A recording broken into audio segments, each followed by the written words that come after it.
Buenas noches. Gracias por continuar conectados a la señal de Canal 13. Estamos en vivo a las 8 de la noche con 6 minutos. Soy Ernesto Rivera. En marzo pasado, hace nada más que 6 meses, la agenda ambiental y el cambio climático eran uno de los temas que marcaban tendencia en el mundo. ¿Cómo frenar el calentamiento global? ¿Es posible reconvertir nuestra flota de transporte petróleo dependiente a una matriz amigable con el ambiente? Estas eran algunas de las cuestiones que parecía serían tendencia y marcarían la agenda del 2020. Pero llegó la pandemia y secuestró completamente el debate público. Sin embargo, el planeta sigue caliente, la temperatura de los océanos crece, los polos continúan derritiéndose y el Amazonas y California arden como nunca. En Costa Rica, en los papeles tenemos prohibida la minería de oro a cielo abierto, pero en la práctica, Cruzitas y más de 100 fincas en zona norte son un verdadero desastre ambiental y humano.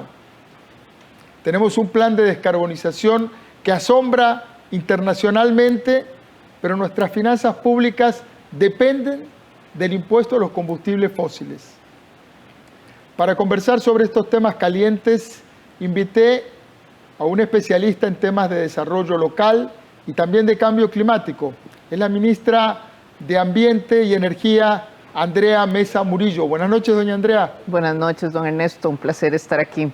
Bienvenida al set de Costa Rica Noticias. Encantada y bueno, temas calientes, sin duda. Así es.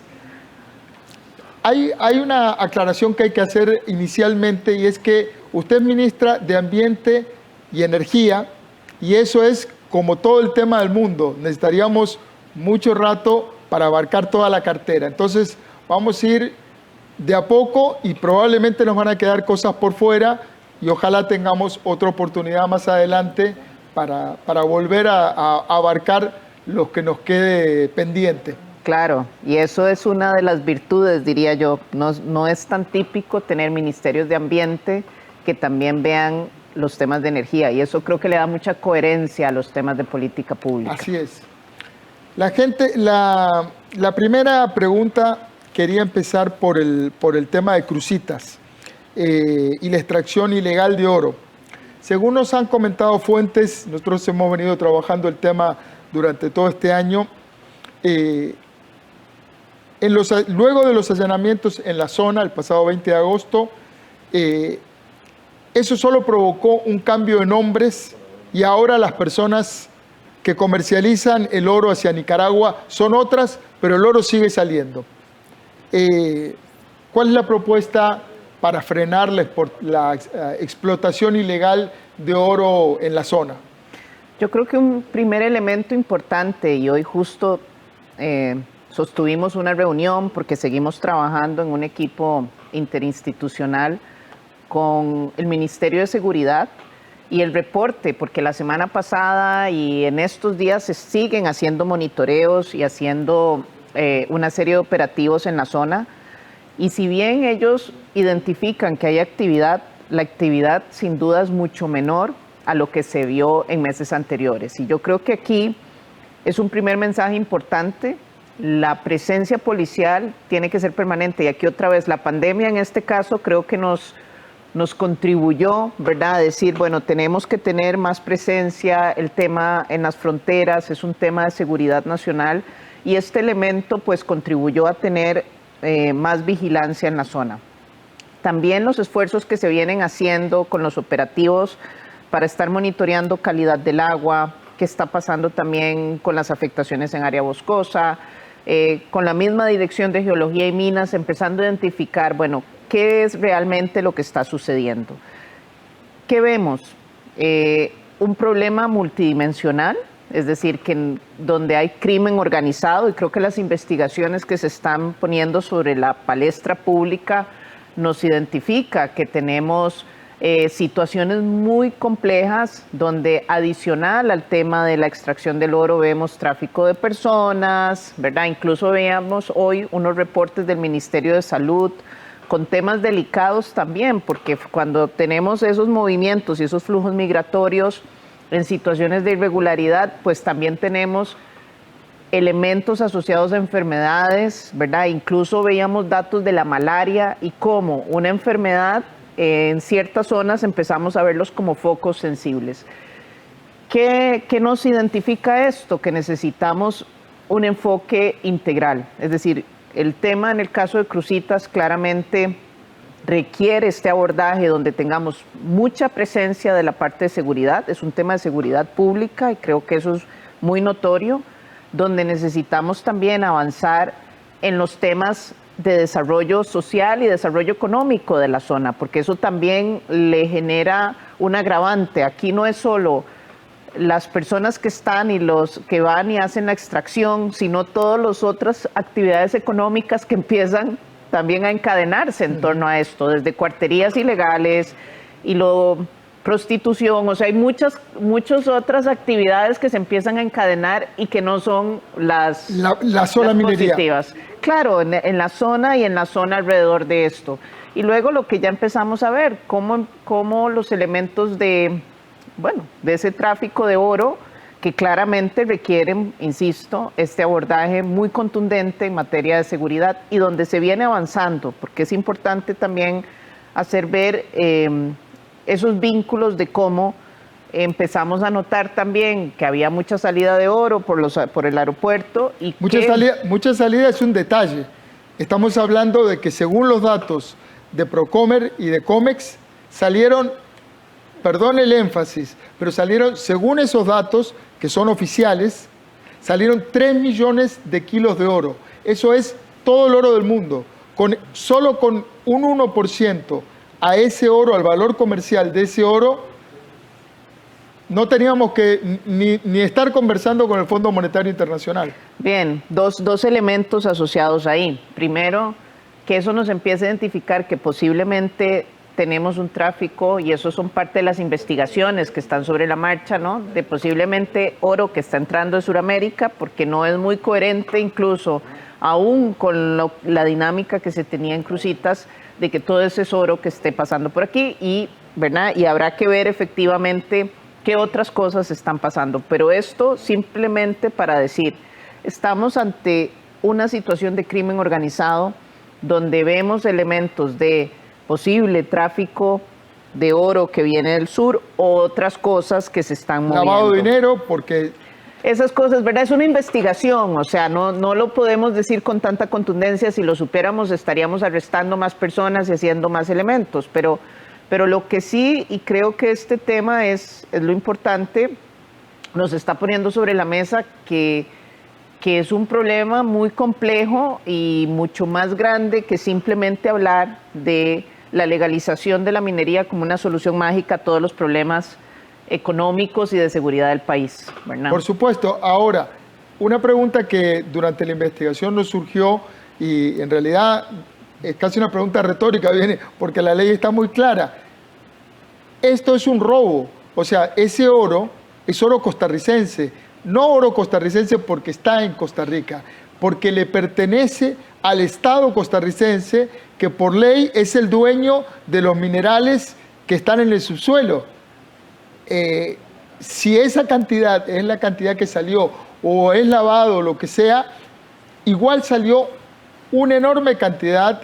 Nosotros detectamos en una ventanita que analizamos, en un mes y pico de días, registramos salidas por el aeropuerto de casi 300 kilos de oro. ¿Cuánto salió en 4 años? Claro, pero ahí con las cifras, ¿verdad? Habrá que tratar de identificarse, porque recordemos que hay mucho oro que entra, que se procesa. Hay que activar y establecer claramente los canales para ver bien la trazabilidad de lo que se llama ese oro en bruto, ¿no? El oro que sí se extrae. El oro chatarra. Más bien el oro chatarra es procesado, es a lo que voy.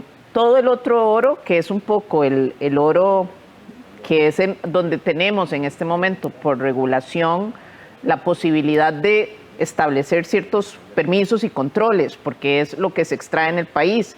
Ahora, al país se importa oro, se procesa oro, o sea, hay una dinámica de mercado importante. Y no quiere decir que toda sea ilegal, o sea, también hay que, Sí, claro, hay que ser cuidadosos con ese elemento. Pero lo que también estamos identificando es que necesitamos establecer algo más de normativa clara que nos permita mejorar los elementos de trazabilidad del oro. Justamente, ¿cuándo va a estar lista la norma para que exija comprobar el origen del oro? La gente sale por el oro y lo certifican ellos mismos el origen. O sea, salen con una firma del propio exportador.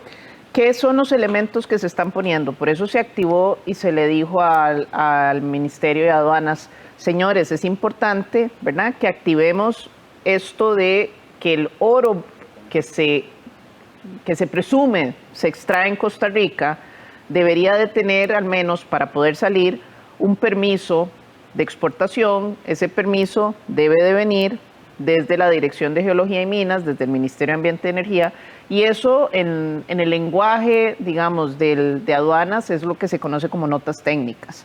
Entonces, lo que se está es en este momento, en ese proceso de mejora también y de transparencia de los procesos, trabajando, hay un equipo interinstitucional en este momento, para que estas plataformas queden conectadas. Se hablen. Justamente, para que queden conectadas y ya se pueda decir, y ya la Dirección de Geología y Minas puede decir, bueno, sí, yo tengo una solicitud de que emita un permiso que está asociado a esta extracción, que tiene una concesión, etcétera, que es muy importante en este momento. Yo creo que eso pasa no solo en el oro, pasa en muchas actividades.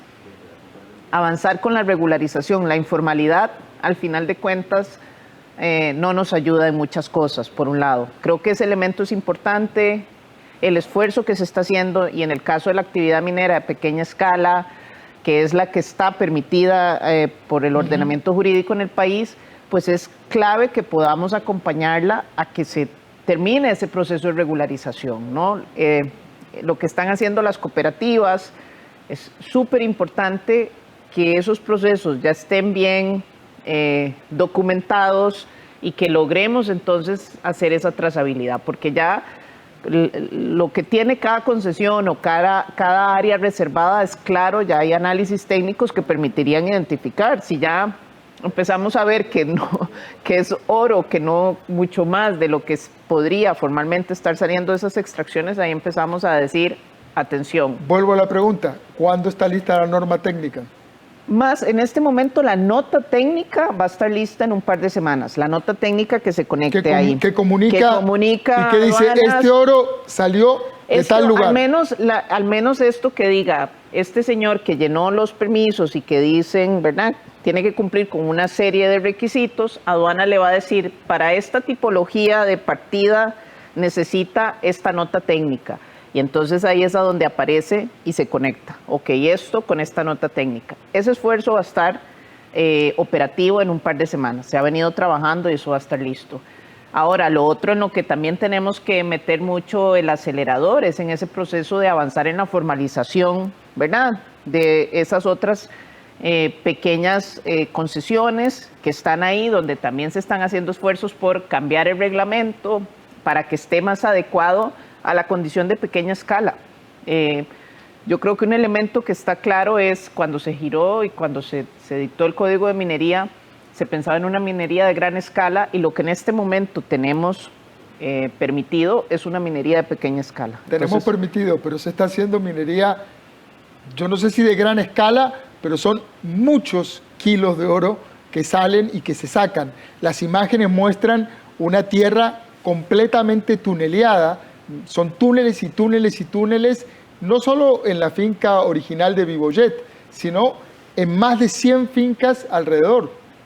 Ahí, y nuevamente, insisto, más presencia policial para entender, un plan interinstitucional para trabajar conjuntamente, y creo que hay una discusión, ¿verdad?, en blanco y negro, justamente de cuál es el modelo de desarrollo. Y yo creo que esa discusión de cuál es el modelo de desarrollo que como país queremos, nos lleva otra vez a otras cosas que creo que son muy importantes.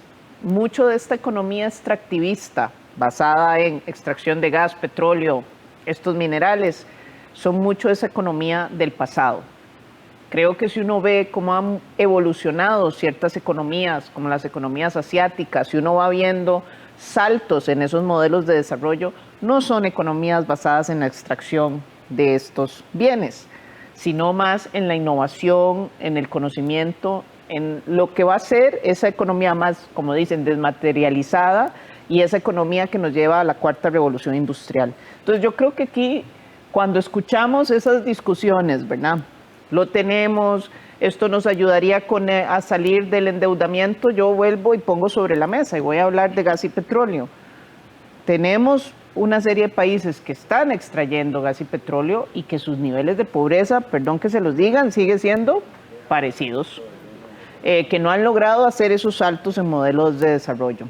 Entonces a veces es como tengamos cuidado y claridad de cuál es el modelo que realmente tenemos como país puestos sobre la mesa y de no hacer regresiones en ciertas cosas. Yo creo que al final la apuesta de Costa Rica y su gran industria en este momento, que es el turismo, se ha centrado mucho más justamente en la protección de esa naturaleza y de usar a la naturaleza como un medio para generar bienestar y riqueza. Y hemos sido exitosos en ese modelo. Y eso nos ha generado una marca país donde al final de cuentas 60-70% de los turistas que visitan el país lo hacen porque quieren venir a ver la naturaleza, porque nosotros no tenemos tanta riqueza cultural como no conozco a nadie que venga a ver una mina de oro a Costa Rica. Bueno, por ejemplo, yo tampoco, me explico, y al final de cuentas yo creo que hay otros elementos que también hay que ver. Todas estas industrias requieren todo un ecosistema que se desarrolle, o sea, no son soluciones que vamos a decir, lo extraemos y en 2 meses vamos a tener riqueza pagando deuda pública, ¿verdad? Hay como muchos pasos. Doña Andrea, le cambio el tema porque hay que ampliar y hay que abarcar. Hay que hablar de otros. Y hay que abarcar. En temas de descarbonización, tenemos un problema serio porque la mayoría de nuestro transporte de carga y de pasajeros lo movemos como en el siglo XX, lo movemos a puro petróleo. Nuestros buses, tenemos todo el transporte de carga tirado prácticamente que a carretera. ¿Cómo hacemos para cambiar eso? Y aquí nuevamente, yo creo que es una discusión muy interesante. Si uno se pone a ver lo que están diciendo muchos economistas de cómo tienen que ser los planes de recuperación económica, pasa por identificar cuáles son inversiones claves que al mismo tiempo nos ayuden a reducir emisiones. Y justamente en el sector transporte tenemos un espacio muy importante de ciertas inversiones para movilizar mejor la carga, y ahí es trenes y carga muchas veces, o personas moviéndolo en medios masivos que tienden a hacer inversiones que no solo el mismo proceso de construcción de esa infraestructura genera muchos empleos, sino toda la actividad económica que se deriva después de empezar a implementar proyectos de esta magnitud. Entonces ahí, como país, necesitamos cambiar la pirámide de movilidad como la conocemos. Necesitamos que el vehículo privado deje de ser el centro de muchas de nuestras políticas activas o pasivas y necesitamos empezar a darle prioridad al transporte masivo. Debemos tener un transporte público que sea decente. Masivo y de calidad. Y de calidad. Porque si no, la clase media no se va a subir ahí. Pero vuelvo, esta es una de las mayores intervenciones que tiene más réditos con la ciudadanía. Al final de cuentas, nosotros escuchamos mucho, pero la mayoría de gente, y cuando veíamos esas filas y ahora con la pandemia, la mayoría de gente de menos recursos en este país sigue moviéndose en bus. Y le toca entonces vivir más lejos, porque además el precio de la tierra cada vez se hace más caro en ciertas zonas y voy a trabajar en esas otras. Así que una medida que tiene mucho impacto también, muy democrática, mucho impacto en reducir, en generar bienestar a la mayoría de la población, al final es invertir en transporte público de carga, de calidad, eficiente, seguro, y además con la maravillosa condición que tenemos de una energía renovable que la tenemos en este momento abundante, parece como, ¿verdad? Como una cosa muy redondita, me suena a mí. Doña Andrea, tengo un señor aquí en el oído que me va diciendo el tiempo que nos queda y nos queda poco tiempo. Entonces, una pregunta que no quiero dejar de hacerle es, en todo este proceso de descarbonización hay un elemento fundamental y es que el petróleo, el impuesto a los combustibles, es la espina dorsal de los ingresos del Estado costarricense. ¿Cómo hacemos para... ¿De qué vivimos, sino qué hacemos con don Elian en Hacienda? ¿Cómo paga salarios? ¿Cómo hacemos esa transición? Sí. Y efectivamente el impuesto a los hidrocarburos es un impuesto muy importante porque de ahí tomamos para reinvertir en carreteras, para darle al pago de servicios ambientales en Fonafifo, o sea, una serie de inversiones claves. Primero, en la cuenta global económica, recordemos que también esa factura petrolera, pagamos mucho dinero afuera que se nos va, ¿verdad? O sea, si de repente ese dinero, esa gran factura petrolera, la pudiéramos reinvertir justamente en esa energía renovable que producimos a nivel país, es dinero que se queda en el país. Esa cuenta hay que hacerla también. Obviamente esto implica que empecemos a ver otras alternativas de dónde empezar, ¿verdad? A tener y a grabar actividades que están contaminando más y que en este momento no siempre están grabadas en esa manera. O sea, tenemos que empezar a hacer una transición y una coherencia igualmente en ese marco fiscal. En muchos elementos necesitamos entender dónde queremos aplicar subsidios, dónde sí, dónde no.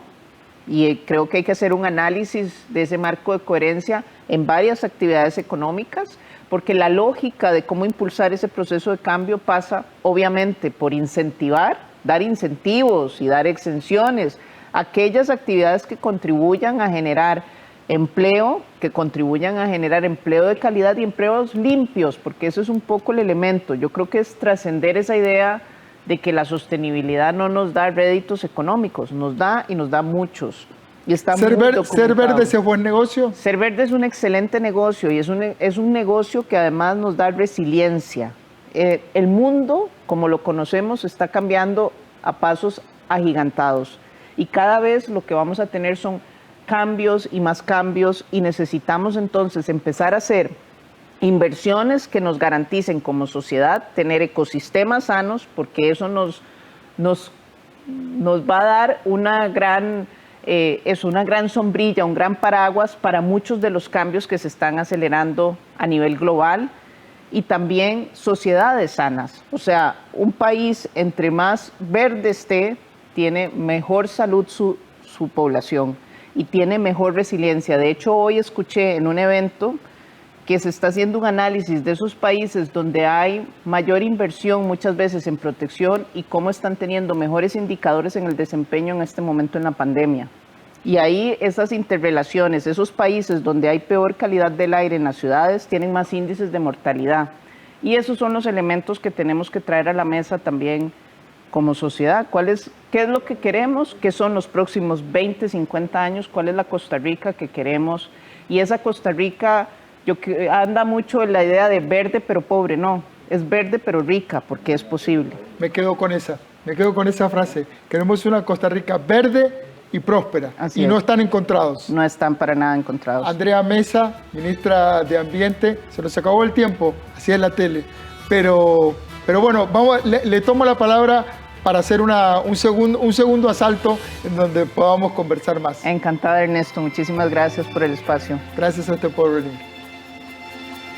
Gracias a ustedes por estar ahí. Una Costa Rica verde y próspera. ¿Es un sueño? Sí, tal vez sí. En este momento sí, pero es un buen sueño. Es un sueño porque tal vez vale la pena ponerse las pilas y luchar y tratar de hacer el cambio. Recuerde, trabajamos para usted. Somos la televisión pública de Costa Rica.